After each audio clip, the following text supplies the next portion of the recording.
안녕하세요. 저는 아이들을 홀로 키우고 있는 엄마입니다.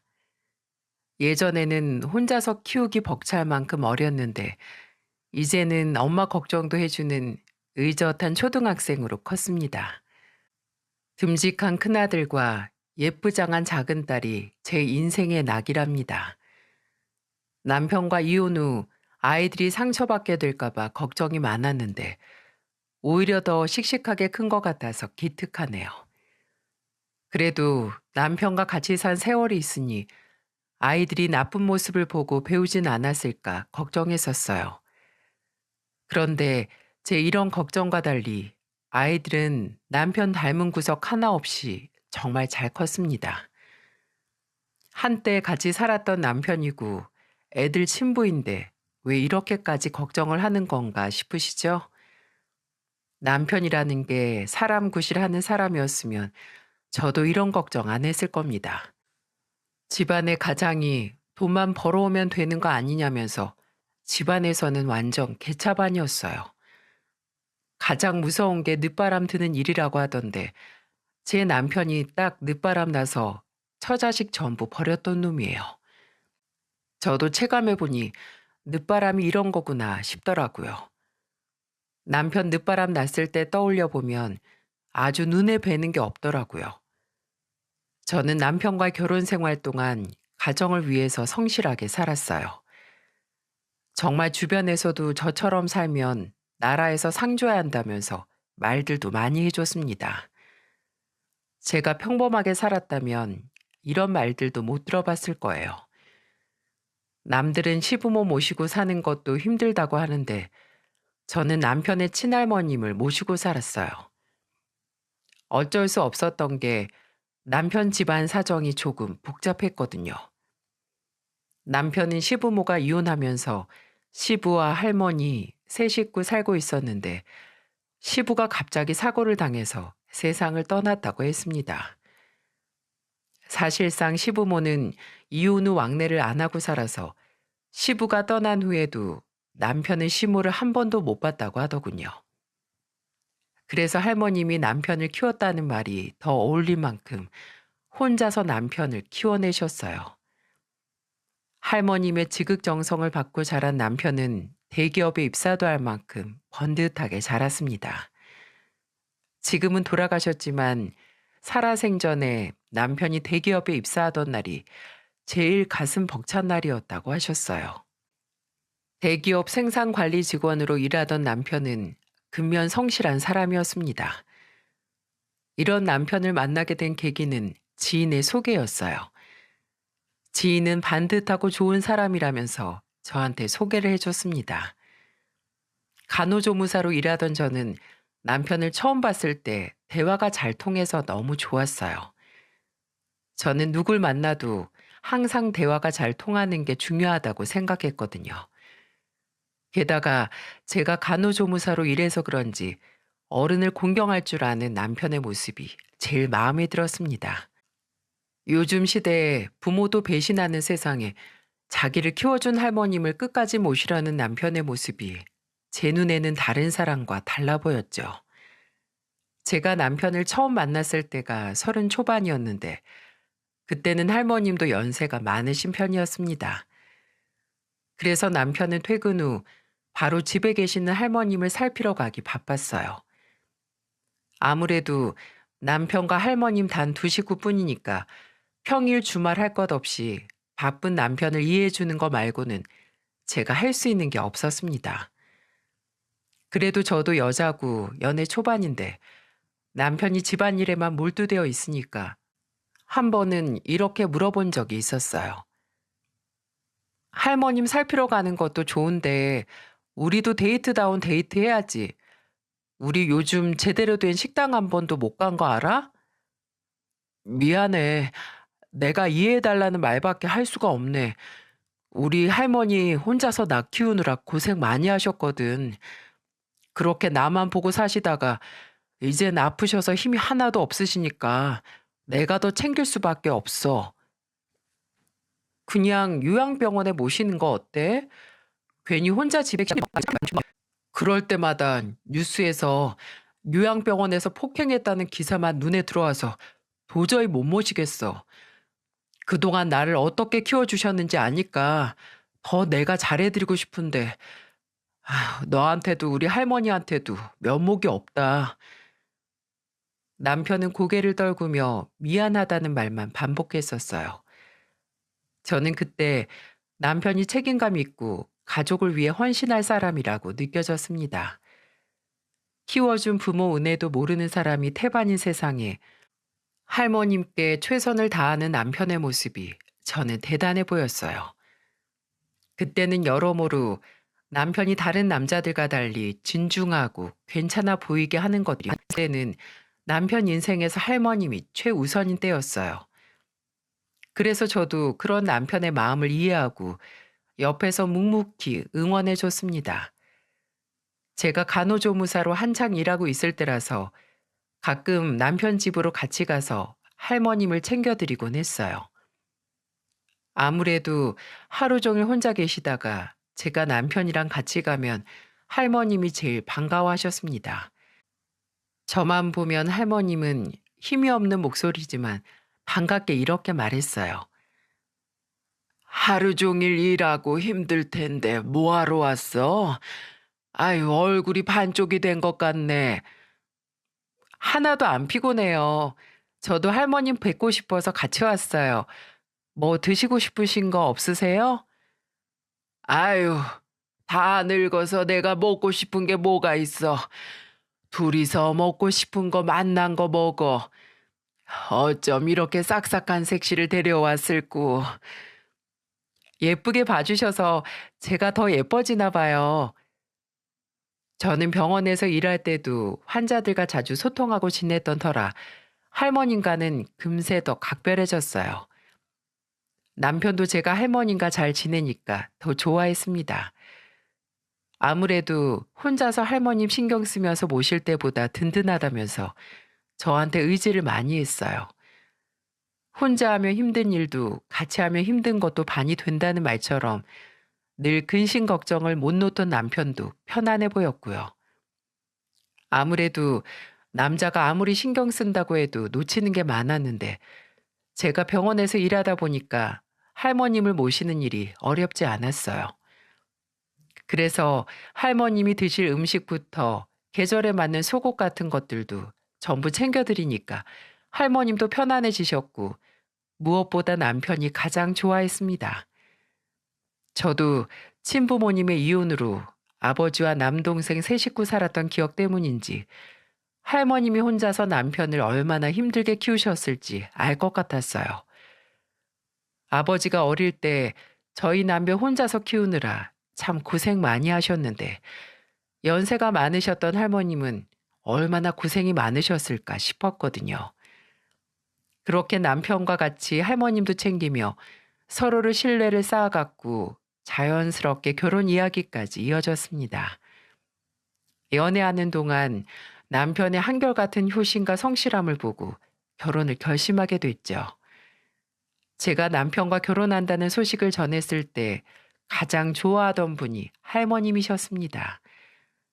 아직도 그 얼굴이 너무 생생하네요. 그런데 남편과 본격적으로 결혼에 대해 의논을 시작했을 때 남편이 진지한 목소리로 저한테 말했어요. 이런 말 어떻게 생각할지 모르겠는데 우리 할머니 모시고 같이 사는 건 어떻게 생각해? 난 할머니랑 살아본 적이 없어서 힘들지 않을까? 내가 옆에서 많이 도와줄게. 그리고 할머니도 그동안 정이 들어서 같이 살자고 하면 좋아하실 것 같은데 한번 진지하게 생각해주면 안 될까? 저는 남편의 말을 듣고 오래 고민하게 됐어요. 아무래도 일반적인 시부모와 사는 것도 아니고 어르신을 모시고 사는 게 더 신경 쓸 게 많을 것 같았습니다. 제가 병원에서 일해서 그런지 아픈 어르신 모시는 게 얼마나 힘든지 제가 제일 잘 아는 사람이었어요. 그래서 저는 더 걱정이 앞설 수밖에 없었습니다. 아마 결혼 전에 제가 가장 고민하던 부분이 할머님을 모시고 사는 문제를 어떻게 결정할까를 가장 많이 고민했던 것 같네요.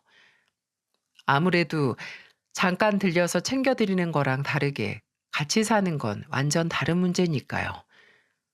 그런데 워낙 남편이 할머님을 끔찍하게 생각했고 너무 마음 쇠하니까 따로 살아도 계속 왔다 갔다 하게 될 것 같아서 저는 모시고 살자는 쪽으로 의견을 맞췄습니다.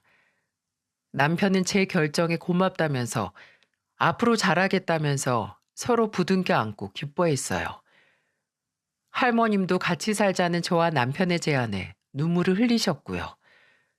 그렇게 제 결혼식 당일이 됐습니다. 저는 너무 힘드시면 오지 않으셔도 된다고 말씀드렸지만 할머님은 꼭 결혼식을 두 눈으로 보고 싶다고 하셔서 결혼식까지 직접 오셨습니다. 그리고는 신부 대기실에 있는 저를 보시고는 제 손을 잡아주며 이렇게 말씀하셨어요. 우리 손자 옆에서 봐서 알겠지만 참 속 없고 착한 애야. 그리고 이 못난 헬미 밑에서 힘들게만 컸는데 이렇게 결혼까지 하는 걸 보니 내 할 일이 끝난 것 같네. 손주 며느리도 이렇게 보는 날이 올 줄은 몰랐는데 우리 정말 잘 지내보자. 저도 아직 많이 부족해요. 제가 더 배울 게 많으니까 많이 가르쳐 주세요, 할머님. 그냥 건강하게만 오래오래 살아주세요. 저는 할머님의 주름진 손을 맞잡고 눈물을 글썽였어요. 하나뿐인 손자 보시려고 아픈 몸을 이끌고 결혼식장까지 와주신 게 저를 너무 슬프게 했어요. 그리고 저를 보면서 잘 지내자고 말씀해 주셔서 어찌나 감사했는지 몰라요. 그날 할머님은 결혼식 내내 눈물을 흘리셨어요. 그 모습을 보니까 저도 가슴이 찡할 정도였죠.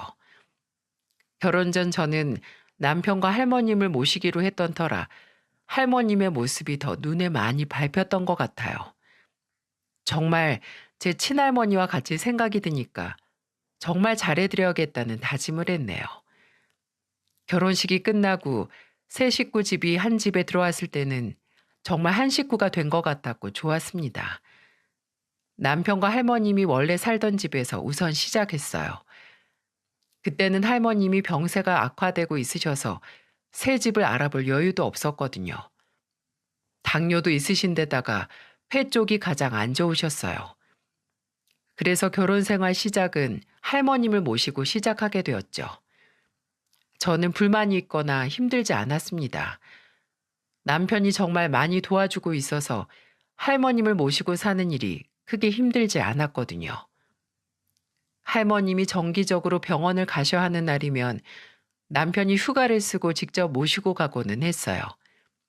그리고 병원 다녀온 날이면 남편이 곰탕을 사와서 세 식구 나눠 먹으며 말했습니다. 할머니, 앞으로 당 관리 더 신경 써야 한대. 자꾸 빵 달라고 하셔도 드리면 안 될 것 같아. 안 그래도 빵을 너무 좋아하셔서 걱정이었는데 이제 절대 드리면 안 되겠다. 식단 관리해야 한다고 하니까 당신이 좀 신경 써줘. 미안해. 이렇게 부탁만 해서. 다 같이 먹는 밥상인데 우리도 건강한 밥상 먹고 좋지 뭘 그래. 걱정 마. 이제 우리도 현미밥이랑 건강한 반찬해서 먹어야겠다. 우리도 건강하게 오래 살아야지. 저는 자꾸만 미안하다고 하는 남편이 신경 쓰여서 더 괜찮은 척 했어요. 사실 다 같이 먹는 밥상이고 건강 생각해서 바꾸는 일인데 어려울 게 뭐가 있겠어요? 그때는 할머님이 빵을 자꾸 찾으시니까 조금씩 드렸는데 그날 검진 이후로는 아예 빵을 사오지 않았습니다.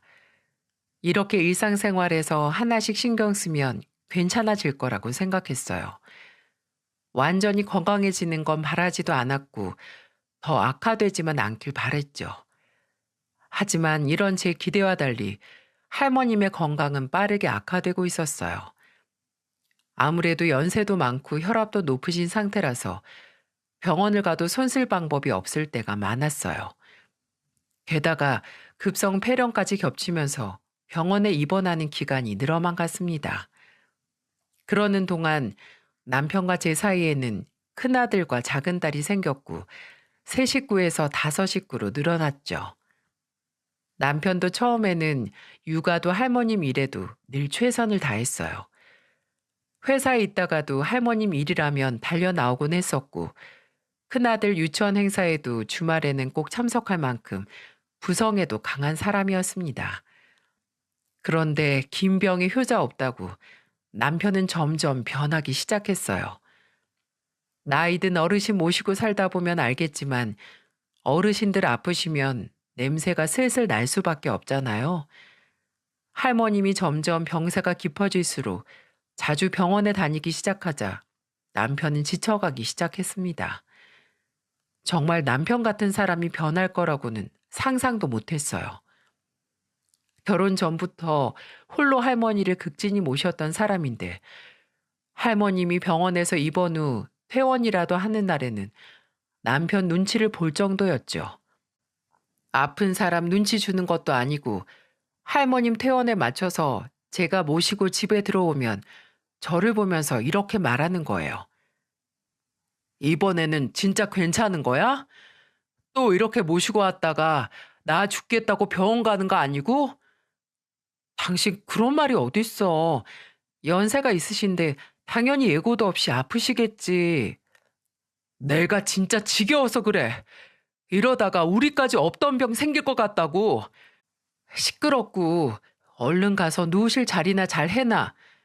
당신 그렇게 집에서 죽을 상을 하고 앉아있으니까 애들이 당신 눈치 보잖아. 그냥 나가서 운동을 하던지 왜 그렇게 앉아서 여러 사람 피곤하게 만들어? 내가 오죽하면 이러겠냐고. 오죽하면. 솔직히 당신도 힘들잖아. 노인네 모시고 병원 가는 것도 한두 번이지. 나는 당신이 이러는 게 더 힘들어. 요즘 아무것도 안 하면서 불평 불만만 엄청 늘어놓잖아. 제발 부탁인데 아무것도 안 할 거면 그냥 가만히 좀 있어줘. 옆에서 민망하게 서 계시는 할머님을 생각해서라도 제가 더 큰 소리를 칠 수밖에 없었어요. 괜히 아픈 할머님 눈치만 주는 남편이 제일 답답했고요. 정말 남편은 점점 더 아무것도 안 하고 괜히 불평만 늘어놓으면서 괜히 할머님 눈치만 주기 바빴습니다. 게다가 퇴근하면 혼자 소주를 마시면서 한숨만 푹푹 쉬어대니까 어린 자식들까지도 남편 눈치만 봤어요. 그러니 남편이 집에 있는 날이면 온 가족이 다 같이 눈치만 보기 바빴습니다. 할머님 병세가 나빠지는 것도 다 남편 때문이 아닐까 싶을 정도였죠. 어떻게 방금 퇴원한 할머님을 보면서 그런 말을 할까 싶었습니다. 그러다가 정말 큰 사고가 터지고 말았어요. 그때는 아이들이 둘 다 어린이집에 다닐 때라 제가 간호조무사로 일하면서 할머님을 모시고 있었습니다. 저도 사람인데 지칠 수밖에 없지 않겠습니까? 일도 하고 애들도 보면서 할머님까지 챙기는데 당연히 힘들죠. 그런데 제가 할머님과 식구들 옷을 같이 세탁했다는 이유로 저를 타박하는 겁니다. 정말 기가 막히더라고요. 남편은 제가 세탁기에서 빨래를 꺼내는 걸 보고 갑자기 소리를 지르면서 이렇게 말했습니다. 지금 빨래를 할머니 거랑 같이 돌린 거야? 애들 옷만 따로 돌렸지. 왜? 뭐 문제 있어? 당신 미쳤어? 할머니 옷에서 각질 떨어질 텐데 따로 돌려야 될 거 아니야? 내가 당신 옷이랑 할머니 옷 같이 돌렸다고 그러는 거야? 당신이야말로 미쳤어? 그렇게 따로 세탁하고 싶으면 당신 옷 당신이 손빨래 하던지. 생각을 해봐. 노인네 앉았다 일어난 자리에도 하얀 각질이 한가득인데 옷에는 얼마나 많겠냐고. 옷 나누는 게 뭐가 힘들다고 그러는데 요즘은 옷에 오줌도 지린다면서. 더럽게 진짜 그걸 왜 같이 돌려? 그럼 그렇게 입만 살아서 떠들지만 말고 어디 당신이 한번 해봐.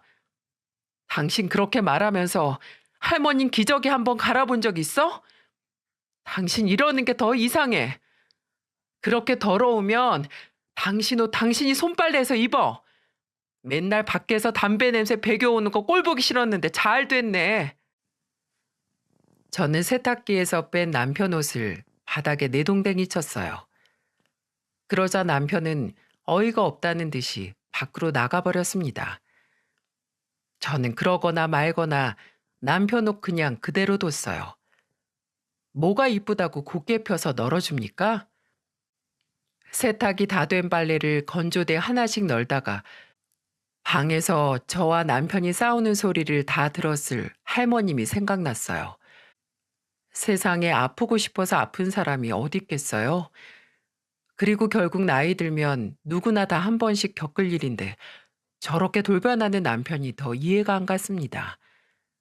그래서 저는 뒷정리를 하고 할머님 방으로 가서 할머님을 살폈어요. 그런데 힘없이 누워 계시던 할머님이 혼자 우식이라도 하셨는지 베개가 축축하게 젖어 있는 걸 보게 되었어요. 그걸 본 제 마음이 다 찢어지는 것 같았네요. 저는 슬며시 할머님 침대 옆으로 가서 앉았습니다. 제가 다가오자 할머님은 주름진 손으로 눈가를 닦으며 말했어요. 나 때문에 우리 손주 며느리가 힘들지?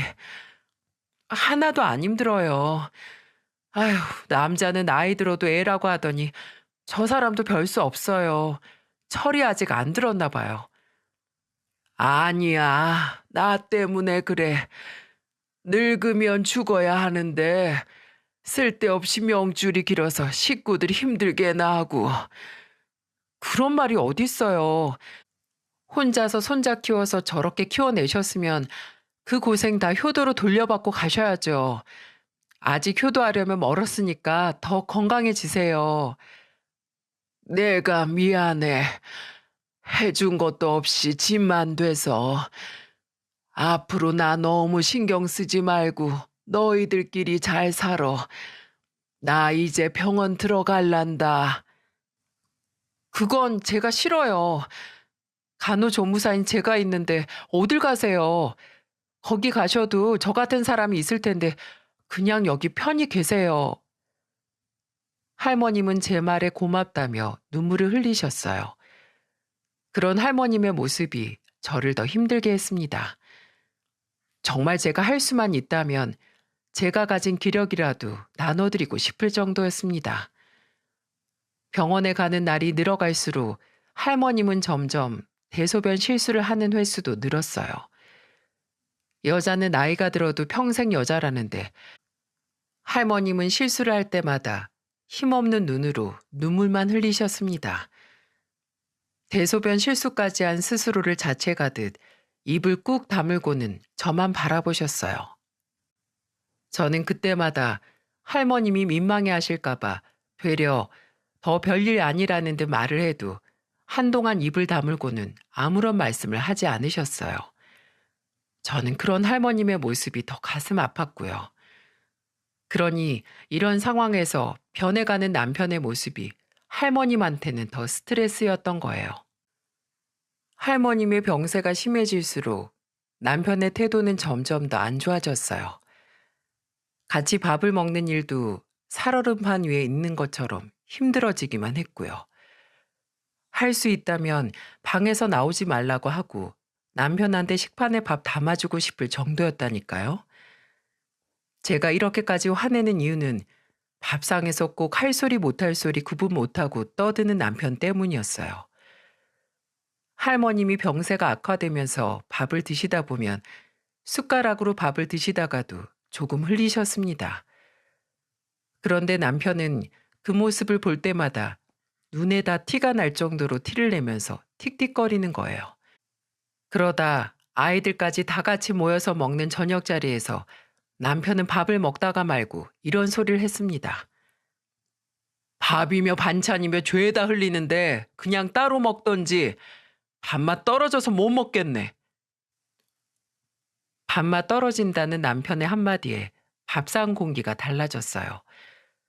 저는 할머님 옆에서 반찬을 하나씩 놔드렸는데도 할머님은 숟가락을 입으로 한 입씩 뜨실 때마다 조금씩 흘리셨어요.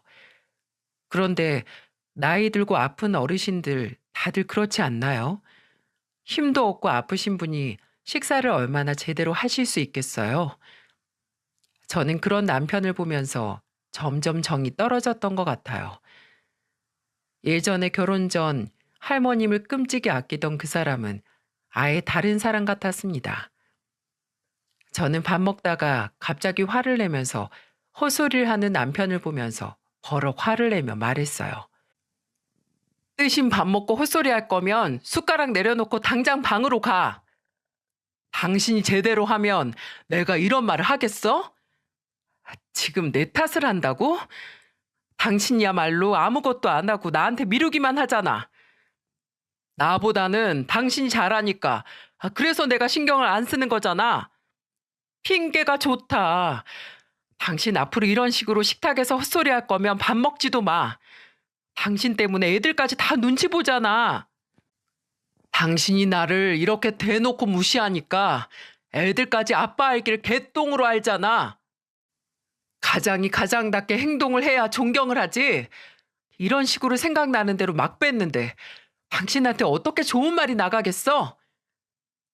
저는 괜히 밥상에서 할머님 눈치를 주는 남편한테 뭐라고 했어요.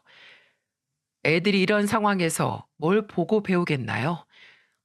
아빠라는 사람이 입만 열면 노인네라는 말을 달고 살면서 불평불만만 늘어놓는데 제가 다 민망할 정도였습니다. 만병의 원인은 스트레스라는데 그래서 그런지 할머님 병세는 급격히 안 좋아지셨어요. 그래도 할머님은 삶에 대한 의지가 강하신 분이셨습니다. 몸은 계속 안 좋아지고 대소변 실수도 점점 더 잦아져서 저는 늘 집에서 할머님 기저귀 갈아가면서 정말 바쁘게 살았어요. 저도 결혼하고 같이 살다 보니까 정이 들어서 그런지 정말 제 친할머니다 생각하고 최선을 다했습니다. 게다가 할머님은 변해가는 손자를 보면서도 제가 할머님한테 최선을 다하니까 저만 보면 미안하다는 말을 하셨어요. 마치 남편을 대신해서 사과라도 하시려는 듯 저를 어루만지며 항상 미안하다, 내가 미안해, 이런 말을 자주 하셨죠. 지금도 가끔 꿈에 할머님이 나올 때가 있는데 한참을 저를 어루만지다 사라지고는 하세요. 이런 세월이 있어서 그렇게 고생했는데도 할머님 생각이 자주 납니다. 매일같이 퇴근하고 집에 온 남편과 지지고 볶고 하면서 지냈는데 어느 날부터인가 남편이 집에 들어오는 시간이 늦어지고 있었어요. 내가 당신한테 이렇게 말하는 것도 당신 탓이니까 다 견뎌내. 적반하장으로 본인이 세상에서 제일 피해자인 척하는 남편이 너무 꼴보기 싫었어요. 그러면서 앞으로 무슨 일이 벌어져도 자기 탓하지 말라니 이게 말이 되나요? 할머님 병세가 악화되고 있는 와중에도 이러니까 정말 골머리 썩는 줄 알았어요. 저는 이렇게 힘든 와중에도 끝까지 할머님 곁을 지켰습니다. 왜냐하면 힘이 없던 할머님이 아이들만 보면 웃곤 하셨거든요. 집안에 아이가 있으면 분위기가 달라진다고 하는데 팍팍했던 일상의 아이들은 한 줄기 빛이었어요. 아이들이 그래도 얼마나 반듯하게 자랐는지 어버이날에 카네이션을 만들면 꼭 3개씩 만들어 올 정도였습니다. 저와 남편한테 하나씩 주고 하나는 할머님 손에 쥐어줬어요. 그 모습을 보면 제가 다 뿌듯했어요. 10년째 살다 보니까 아이들도 초등학교에 다닐 만큼 컸고 특히 큰아들은 가끔씩 제가 저녁 차리는 걸 도와줄 만큼 의젓하게 자랐답니다. 아이들이 아빠 안 닮아서 다행인 것 같아요. 그렇게 10년을 애들 키우며 할머니 모시면서 고군분투했네요. 저도 그 사이 참 많이 늙어 있었죠. 원래 고생할 팔자였는지 힘든 일이 끊이질 않았어요. 제가 결혼 생활 10년 동안 성실한 남편을 봤던 건 1년도 채 되지 않았어요. 정말 지긋지긋하다 싶을 쯤에 남편은 저한테 뒤통수를 제대로 쳤습니다. 지금 생각해도 어이가 없네요. 글쎄, 가정에 한 번도 성실한 적 없던 남편이 저한테 이혼하자면서 이혼 서류를 내민 겁니다. 그리고는 당당하게 이렇게 말했어요. 10년 살았으면 살 만큼 살았어. 이혼하자. 뭐? 지금 당신이 이게 당신이 할 소리야? 누구 마음대로 이혼이야? 아, 부려 먹을 만큼 부려 먹었다 이거야? 지금 장난해? 그럼 어쩌겠어. 나는 이제 당신이 여자로도 안 보여. 그냥 식모 같아. 그런데 어떻게 더 살겠니? 나는 의리로 살기 싫어. 여자처럼 생각하고 품어줄 수 있는 사람이랑 살고 싶다고. 나는 당신이 그냥 장군 같아. 억척스러운 아줌마 같다고. 내가 아줌마 되고 싶어서 아줌마 됐어? 이거 다 당신 만나서 이렇게 된 거 아니야? 당신 그렇게 할머님 혼자 못 두게 했다면서 모시자고 하더니 할머님 제대로 한번 챙겨본 적 있어? 그러니까 이제 요양원으로 보내자고. 당신도 나도 할 만큼 했고 나는 이제 더는 못 모셔. 할머님 그동안 죽을 고비를 몇 번이나 넘기셨는지 알아? 그때마다 애들이랑 우리 보면서 버티신 거야. 그런데도 그런 소리가 나와? 진짜 당신 그러고도 사람이야? 아, 그럼 요양원으로 가야 적당히 살다가 돌아가시겠네. 노인네가 쓸데없이 오래 사니까 머리만 아프지. 이 정도면 오래 살았잖아. 당신 그 입 못 다물어? 당신이야말로 정신 나갔네. 그러니까 이혼하자고. 나는 정말 이 집 구석이 진짜 지긋지긋해. 그러니까 때려쳐. 야, 이 쓰레기야. 저는 남편한테 눈에 보이는 대로 집어던졌어요. 남편은 그때 제가 던지는 걸 손으로 겨우 막다가 집을 나가버렸습니다. 10년을 가정에 헌신했던 저한테 어떻게 이런 소리를 할 수 있을까요? 정말 지난 세월이 허망하고 기가 막혀서 남편이란 사람이 남처럼 느껴졌습니다. 같이 의지하며 이겨내자던 남편은 사라지고 저를 비난하는 남편만 남아있다니. 정말 하늘이 저한테 왜 이런 현실을 보여주나 믿기지 않았어요. 그런데 집안에서 싸움이 나니까 할머님과 아이들이 모를 수가 없었습니다. 그날 아이들도 신경 못 쓸 만큼 한 인간으로서 아이 무너져 내렸어요. 그런데 할머님이 방에서 기어 나오시더니 제 등을 어루만지셨습니다. 그리고 저를 보며 말했어요. 내가 미안하다, 희수가. 내가 늙으면 죽어야 하는데 너무 오래 살았어. 너 할 만큼 했어. 나 요양원에 보내주고 이제 네 인생 살아. 할머님이 왜 그런 말씀을 하세요? 아니에요. 저는 이렇게 사는 거 아무런 불만 없어요. 그런 말씀하시면 제가 더 힘들어요. 내가 사라져야 끝날 거야. 나도 이제는 손자놈이 저렇게 변하는 거 보는 게 힘들어서 그래. 그러니까 나 요양원 보내줘. 부탁할게. 진정하세요. 혈압 조심하셔야 하는데 얼른 들어가서 쉬세요. 저 정말 괜찮아요. 죄송해요. 제가 다시 얘기해 볼게요. 할머님이 아픈 몸으로 저를 어루만지면서 우시는데 갑자기 쓰러지시기라도 할까봐 더 울고만 있을 수도 없었어요. 그래서 저는 할머님을 다시 부축해서 방에 눕혀드렸습니다.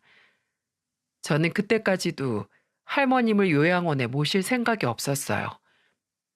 살면 얼마나 더 사신다고 요양원에 모시겠나 싶은 생각이었거든요. 그저 저희 곁에서 조금이라도 더 아이들 얼굴 보면서 지내길 바랬어요. 그래야 마지막 생에 좋은 기억이라도 남기고 가실 것 같았거든요.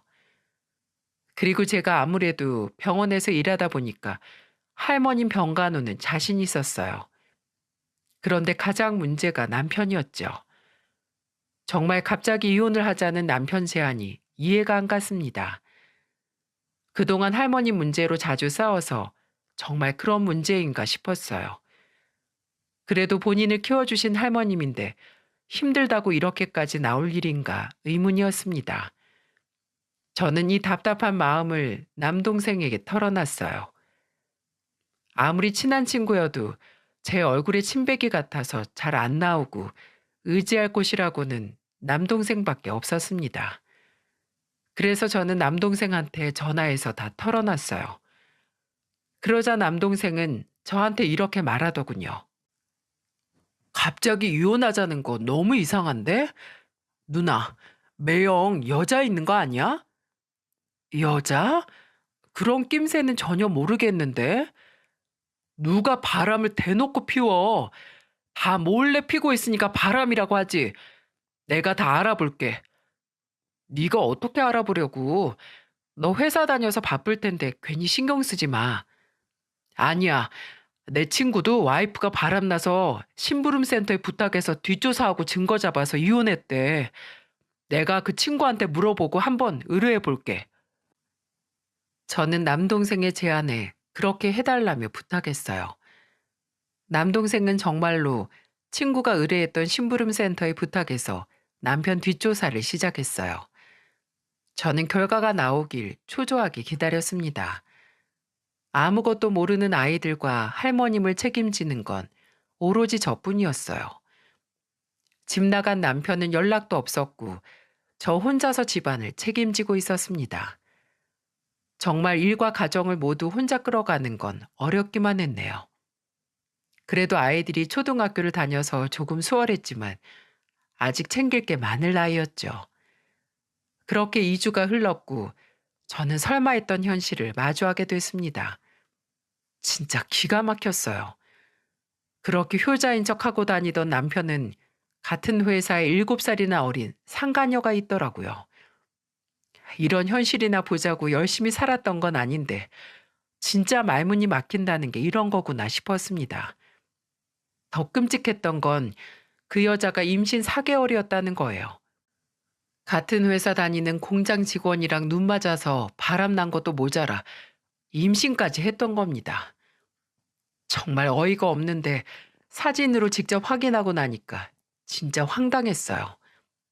사진만 보면 아주 신혼부부가 따로 없더라고요. 둘이 만난 지 1년이나 됐는지 둘만의 기념일을 챙기는 사진도 있었고요. 저한테는 결혼 후 작은 꽃 한 번 준 적 없는데 상가녀한테는 꽃다발을 주는 사진도 있더군요. 그리고는 아주 상가녀가 사는 오피스텔을 제 집 드나들듯이 다니는 사진이 한가득이었어요. 아이들 옷이나 간식도 안 사던 사람이 그 집에는 빈손으로 가는 사진이 없던데요. 남자들은 바람나면 사람이 다들 이렇게 돌변하나요? 사진만 봐도 생기가 돌아 보이는 사진들 뿐이니까 정말 보고도 안 믿겼어요. 지난 세월이 억울해서 눈물이 났고 저는 할머님과 아이들이 있는 것도 잊은 채로 주방에서 눈물을 쏟았습니다. 정말 제 현실이 기가 막혀서 욕도 안 나오고 눈물만 나더라고요. 그런데 제가 너무 서럽게 울고 있으니까 아이들과 할머님이 주방으로 오는 인기척이 들렸습니다. 저는 아이들이 볼까봐 사진을 치우려고 했어요.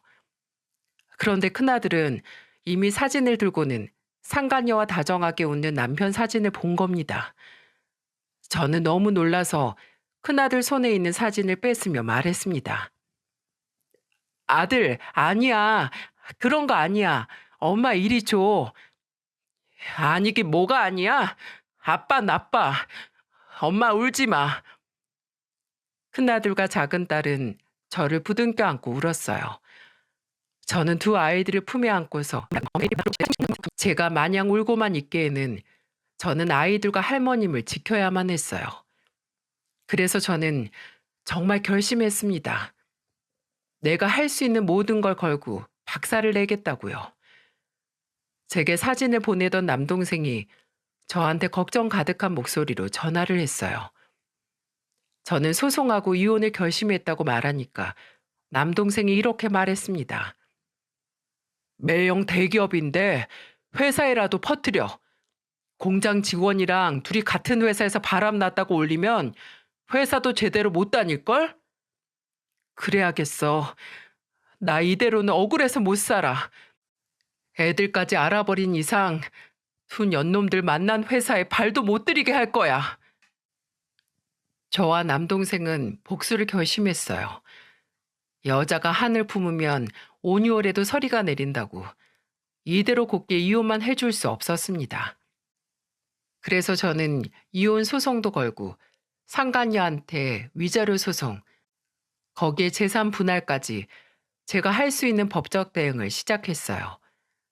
그리고는 남편과 상간녀 신상과 바람핀 내용이 있는 글을 사내 익명 게시판에 올렸습니다. 생산팀 모 과장, 생산 라인 땡땡 직원과 1년째 부적절한 관계 갖다가 임신해서 본처한테 이혼 요구한 파렴치한 사람입니다. 본처가 아픈 할머니까지 모시고 산 세월이 10년인데 1년 만난 상간녀랑 살겠다며 가정 버린 파렴치한 인간 회사 못 다니게 해주세요. 저는 이런 글을 올리고 회사로 갔어요.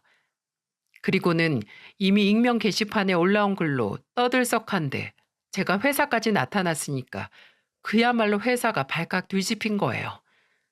저는 회사를 찾아가서 이렇게 소리쳤어요. 야, 박현수가 어딨어? 멀쩡한 가정 파탄 내고 너는 뻔뻔하게 잘 살 줄 알았어? 둘 다 당장 안 나와? 직원들이 저를 쳐다봐도 전혀 부끄럽지 않았어요. 오히려 저를 쳐다볼수록 더 많은 사람이 남편의 외도를 알게 된 것 같아 기쁘기까지 했습니다. 정말 그렇게라도 복수를 하고 싶은 마음이었어요. 이렇게 안 했으면 저는 열받아서 잠도 못 자고 화병으로 단명할 것 같아요. 결국 그날 저는 회사 보안팀에 의해 두 사람을 만나지 못했지만 회사에는 정확히 알렸죠. 남편은 제가 보안팀 직원과 이런저런 얘기를 할 때 나타나서 저를 미친 여자 취급을 했지만 제가 미리 챙겨온 사진을 보여주자 오히려 보안팀 직원은 기가 막혀 했습니다. 세상에 상간녀랑 바람난 것도 모자라서 저를 미친 여자 취급까지 하다니 어이가 없지 않습니까? 그래도 제가 했던 복수는 상당했어요. 워낙 직원들이 많아서 그런지 소문은 삽시간에 퍼졌고 두 사람은 제대로 회사 생활을 할 수가 없을 정도였습니다. 두 사람이 정신없을 때 저는 온갖 소송을 다 걸었어요. 그리고 정말 받을 거 다 받아내고 깔끔하게 이혼하는데 성공했고요. 하나 안타까운 건 제가 이혼을 하자마자 남편은 할머님을 바로 요양원으로 모셨어요. 그리고는 여자한테 미쳐서 면회도 한 달에 한 번 겨우 가는 정도였습니다. 그것도 겨우 10분만 보고 가는 정도라는 거예요. 제가 아이들 데리고 한 번씩 가면 그곳에 계시는 요양보호사 선생님께서 저를 보며 이런 말을 하세요. 할머님이 점점 정신을 놓으시는데 손주 며느리 얘기를 그렇게 자주 하세요. 그러다 정신 돌아오시면 헌신이 아니라 자기한테 희생한 손주 며느리라고 울기도 하시고요. 이렇게 다녀가시면 할머님이 한동안 즐거워하세요. 잘 좀 부탁드릴게요. 제가 그동안 별로 해드린 것도 없는데 저랑 오래 지내서 저를 많이 좋아해 주셨어요. 솔직히 손자분 오시면 10분도 아니고 그냥 가세요. 할머님 눈도 제대로 안 봐주시고요. 요양원에 갈 때마다 할머님은 그곳에서 나온 간식을 챙겨 드셨다가 아이들이 아니라 저를 주곤 했어요. 그러면서 저만 먹으라며 당부를 하셨죠. 연세가 많아지면서 치매기도 점점 오실 정도였는데도 저와 아이들은 또렷하게 기억하셨어요. 그래도 저는 이혼했어도 할머님은 최선을 다해서 챙겼습니다. 물심양면으로 제가 해드릴 건 자주 뵙고 챙겨드리는 일뿐이었죠. 그러다가 한 번은 할머님이 또렷한 정신으로 제 손을 잡으며 말씀하셨어요. 이거 받아. 얼마 안 되는데 6천만 원 들어있어. 내가 너한테 줄 게 이것뿐이야. 아니, 이걸 왜 저를 주세요? 얼른 건강해져서 할머님이 다 쓰셔야죠. 네가 나 때문에 고생 많았잖아. 그러니까 꼭 네가 다 써. 내가 주는 용돈이야. 나는 너랑 아이들 더 못 보는 게 한이야, 한. 이제는 그냥 편하게 눈 감고 싶어. 그동안 정말 고마웠어. 다음 생에는 내 딸로 태어나. 내가 너한테 받은 사랑 전부 다 갚아줄게. 저는 할머님의 말에 둘이서 정말 펑펑 울었네요. 할머님의 주름진 손은 이미 거칠어져 있었고 야윈 얼굴에 눈꺼풀도 처져서 눈을 뜨기도 힘들어 보일 정도였습니다.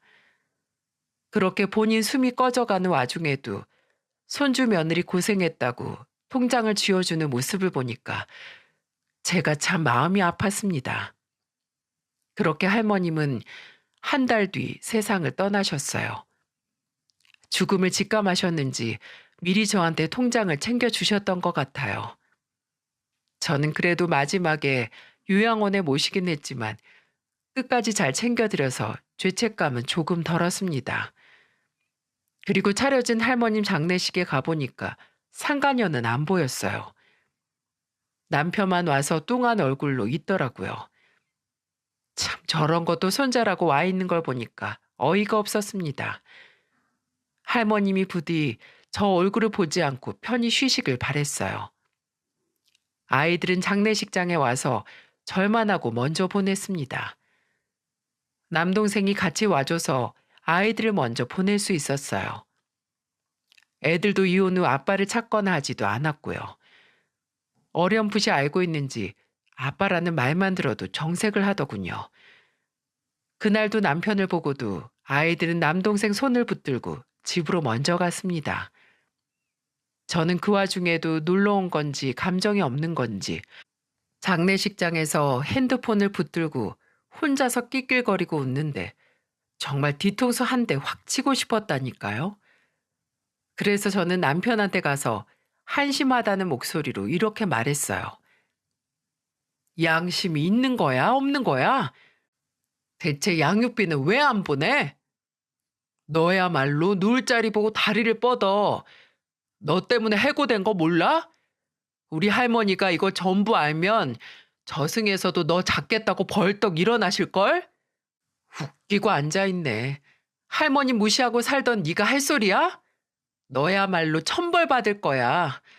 너는 진짜 쓰레기다. 앞으로 평생 애들 볼 생각하지도 마.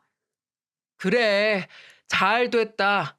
안 그래도 뱃속 아이가 자라고 있어서 넣어줄 돈 없었어. 누구와는 다르게 아주 교양있고 예쁜 딸 낳고 남편 섬기면서 잘 살아줄 것 같아서 너 같은 거 생각도 안 나. 남편을 섬겨? 진짜 어이가 없다. 안 되겠다. 너 법원에서 매달 60만 원씩 지급하라고 한 거 다 보내. 그리고 지금까지 밀린 양육비도 전부 안 보내면 네 통장 가압류할 거고 법적으로 네 신상 인터넷에 전부 공개하게 할 거야. 아주 각오해. 내가 너 아주 매장을 시킬 거니까. 저는 장례식이 끝나고 전 남편한테 양육비 미지급 소송까지 걸었어요. 진짜 막장까지 싸우게 될 줄 몰랐는데 뚫린 입으로 쓰레기 같은 말만 내뱉는 전 남편을 보면서 가만히 있을 수가 없었습니다. 게다가 살아생전 고생했던 할머님을 생각해서라도 저는 두 년놈들을 곱게 놔줄 수가 없었어요. 정말 신이 있다면 저 두 사람에게 천벌을 내려주길 빌었습니다. 그런데 제가 굳이 복수하려 하지 않아도 두 사람 사이는 금이 가고 있었나 봅니다. 6개월 뒤 저는 경악할 소식을 듣게 됐어요. 바람 피는 것들은 뻔뻔해서 바람 피는 거라더니 살 길이 막히니까 더 뻔뻔해진 전 남편이 저한테 살려달라고 전화를 한 겁니다. 전 남편은 울먹이는 목소리로 이렇게 말했어요. 여보, 잠깐 나랑 얘기 좀 할 수 있을까? 내가 지금 너무 힘들어서 그래. 누가 네 여보야? 너 미쳤니? 내가 정말 잘못했어. 나한테 욕을 해도 좋고 돌을 던져도 좋은데 나랑 같이 애 좀 키워주면 안 될까? 그 여자 애 놓고 도망갔어. 내가 일도 안 하고 백수로 있으니까 바로 도망간 거 있지. 딸랑 쪽지만 남겨두고 번호도 아예 다 바꾸고 사라졌어. 나 어떡해? 로미오와 줄리엣처럼 애틋할 땐 언제고 이제 와서? 그리고 내가 왜 네 애를 키워? 내가 미쳤니? 이렇게 헛소리할 시간 있으면 일자리 얼른 구해서 양육비나 보내. 내가 애만 키우면 투잡 쓰리잡을 해서라도 먹여 살릴게. 내가 정말 당신 제대로 못 알아보고 막 살아서 천벌 받나 봐. 내가 진짜 잘못했어. 한 번만 봐줄 수 없을까? 이 사람이 진짜 미쳤나? 너 바람났던 사진 다시 보내줘? 나한테 전화해서 부탁하느니 그 여자 찾아 나서. 너는 우리 애들 아빠라는 게 안 믿기고 너 같은 건 이제 상종하기도 싫으니까 다시는 전화하지 말고. 그렇게 말하고 저는 전화를 끊어버렸어요. 어딜 감히 애를 키워달라고 전화를 합니까? 이렇게 뻔뻔하니까 처자식 다 버리고 바람이나 폈겠죠. 진짜 어이가 없었습니다.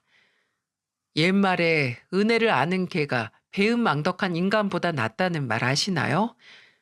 이 말 꼭 전남편 같은 사람을 보고 하는 말 같네요. 전남편 그놈은 정말 인간도 아닙니다. 할머님도 요양원에 버리듯이 맡기더니 아이도 결국 시설에 맡겼다고 하더군요. 애가 무슨 죄가 있겠어요? 정말 마음이 아픕니다. 제 아이들은 이제 건강하게 잘 크고 있어요. 지난 아픔 잊고 초등학교 다니면서 쑥쑥 크고 있죠. 아빠 닮은 구석은 요만큼도 안 보여요. 요즘 할머님 생각이 나서 사연을 쓰게 됐는데 저희 세 식구 잘 살고 있는 모습만 봐주셨으면 좋겠어요. 전 남편은 공사판을 전전하고 있다는데 정말 벌 받았다고 생각해요. 이제는 앞으로 좋은 일만 있길 바라고 살고 있습니다. 할머님을 생각해서라도 잘 살아야죠. 제 긴 사연 들어주셔서 감사해요. 앞으로 아이들과 항상 씩씩하게 잘 살겠습니다.